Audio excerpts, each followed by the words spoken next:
बजवले हो। सिसिया चारा चाकी बेरिया, चारा चाकी बेरिया हो, चारा चाकी बेरिया। शिवा गुरु डमरू बजवले हो। सिसिया चारा चाकी बेरिया। डमरू आवाज सुनी ब्रह्मा जी आइले, ब्रह्मा जी आइले हो, ब्रह्मा जी आइले।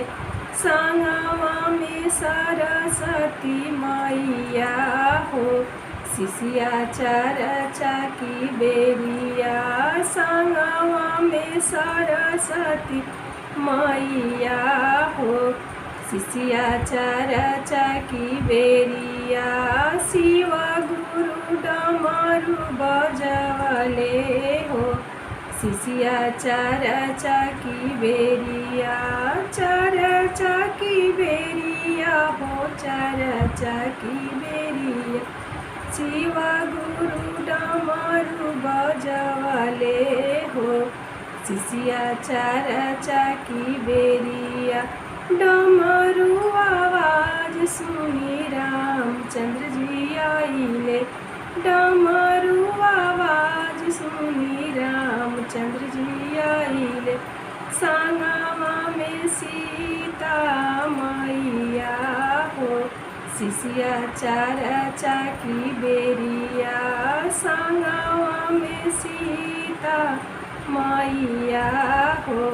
सिसिया चारा चाकी बेरिया।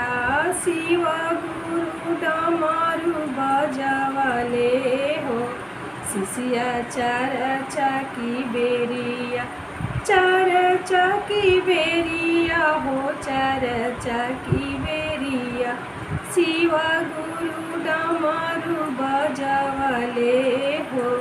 सिसिया चारा चाकी बेरिया।